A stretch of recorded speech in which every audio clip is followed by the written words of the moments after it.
One of the reasons why crypto was created, one of the reasons why Satoshi Nakamoto created Bitcoin was for decentralization. The purpose of decentralization, the purpose of crypto and Bitcoin is so that you don't have to trust a centralized party. You don't need to trust a bank, you don't need to trust an exchange, a brokerage. You can be your own bank. You can have a wallet.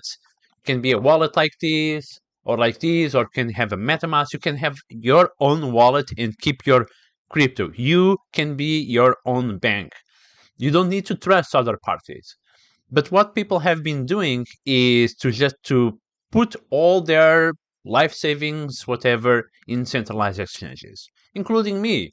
I left money at Celsius, and Celsius went bankrupt. But I think we need kind of to learn a lesson, and we need also to divide and understand that an exchange like FTX or Celsius or these exchanges that go bankrupt is not crypto.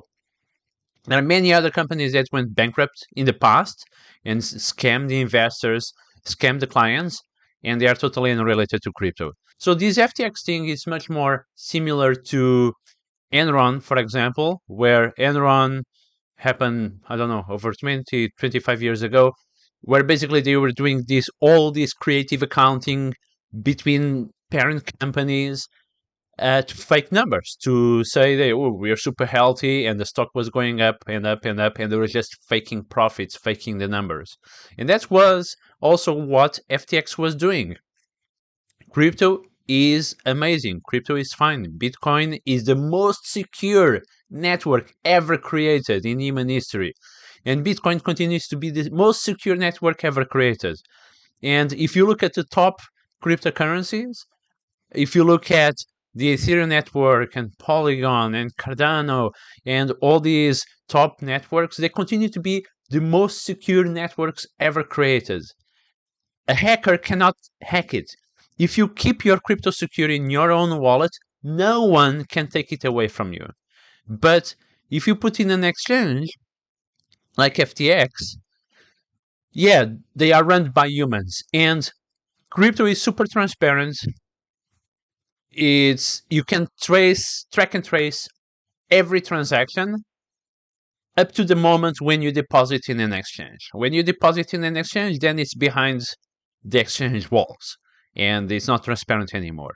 And that was the case for FTX. That's why some industry players now, including Binance, they are already rolling out proof of reserve. So they are rolling out a mechanism that will allow you to cryptographically verify that the exchange have the funds that they say that they have, that they are not using the funds of the customers for other stuff like FTX was doing. And it's great that Binance is rolling out these and bringing better industry practices, even before regulators telling them to do this, they are already doing it.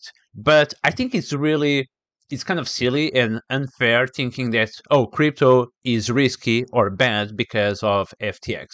Then that would be the same as saying, Terranos, Elizabeth Holmes, the Elizabeth Holmes company, the blood work company, Terranos, is the same as saying, blood analysis machines and blood is bad. It's risky. Don't do it. And that's not the case, right? Blood testing machines are amazing. They save lives. They will help you to understand if you have any disease. But there was one company that was basically scamming investors and claiming that they have this amazing machine that can do 1,000 tests with one single drop of blood. The company was Theranos, and the person behind it was Elizabeth Holmes. Now Elizabeth Holmes was sentenced to 11 years in jail, and people continue to use blood testing machines. Millions of people probably use it every day, and they save lives. And the same with crypto, right? FTX may go bankrupt.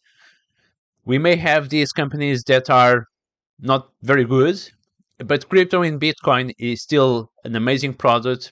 They bring decentralization. They banked the unbanked. If you are in a rich country, maybe you use crypto more for speculation, but I have a lot of friends in Africa that really use crypto for payments, for real payments, for cross-border transactions, because the banking system doesn't work well. So crypto have tons of use cases that are super useful, and it's the future. We have Web3, NFTs, tons of things that have a very bright future, and Bitcoin, no matter what, continues to be the most secure network ever created. Now, politicians seem to be like very eager to regulate crypto and to say that crypto is dangerous, crypto is bad, and the problem is not crypto. The problem are the exchanges. Okay, so if they want to regulate the exchanges, okay, fine, regulate the exchanges. I also want to feel safer when I deal with an exchange, right? But I think just people need to be reminded what's the purpose of cryptocurrencies. And this situation is very tough for a lot of people.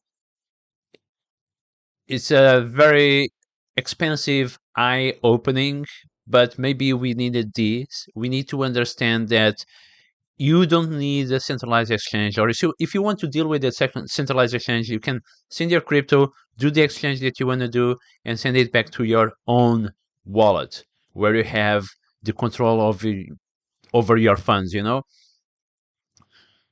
And to be honest, you don't even need to do it. You have DEXs, decentralized exchanges, Uniswap, SushiSwap, PancakeSwap, and so many others that are very cheap to use, very, very easy to use, to be honest, easier than centralized exchanges. So to be honest, I don't think we need centralized exchanges anymore. Anyway, I think some centralized exchanges are still very solid.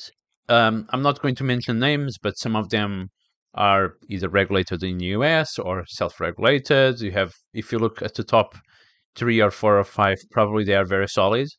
But so it was FTX, right? If you ask me 1 month ago, is FTX solid? And I'll say, just like 99% of people, yeah, I guess FTX is solid. And then boom, everything imploded. So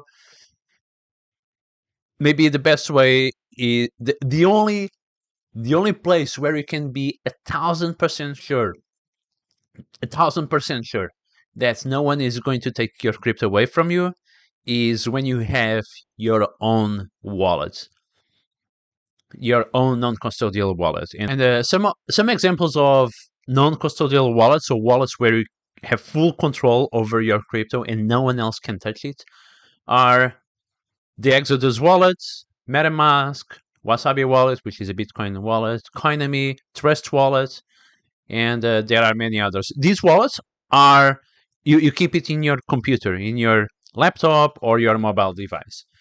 So they are very secure, but if your computer is not secure, maybe the wallet is not so secure.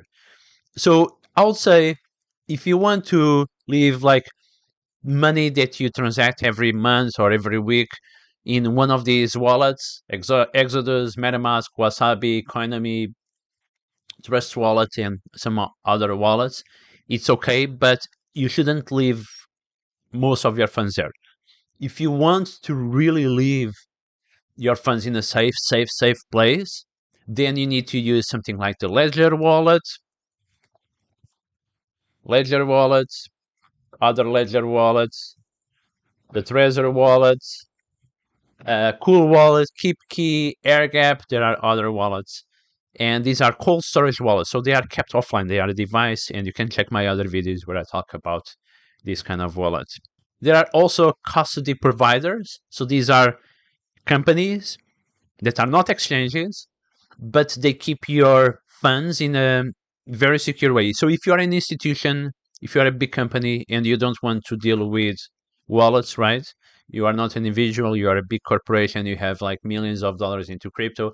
Probably this is not the best way. You may deal with the custodian. And regarding custodians, you have custodians like BitGo, BitMEX, Fireblocks, Hextrust, and these are like professional custodians. So they leave the funds. They are totally segregated. You have your own wallet and you have full transparency. So in this case, although we are dealing with centralized parties. There is full transparency, and you can see your wallet address, and you can see that they are not touching your crypto, and they have very good security policies and so on. So I think there is still hope. I think if you are an individual, you can use your own non-custodial wallet. You can use DeFi protocols to transact. If you are an institution, you can use custodial providers like BitGo, BitMEX, Hashkey Custodial, Fireblocks, Hextrust, and so on. So this is pretty much what I wanted to say. I think crypto is, as a system, is super secure. Of course, I'm not talking about the volatility. Yeah, crypto is volatile, but so are stocks, right? Some of the stocks in my portfolio are down like 80%. Some of the stocks in my portfolio, in my stock portfolio, are doing worse than what my crypto portfolio is doing. Okay, so it's not about the volatility.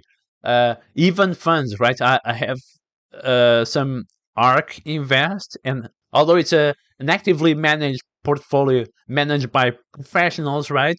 It's down like 70 something percent. So it's not about the volatility. I'm not saying that crypto is not volatile. I'm saying that as a system, it's the most secure thing ever created. Okay, so no one can take it away from you. All right, that's all. I just wanted to get this out of my chest. If you like this video, give it a like and subscribe.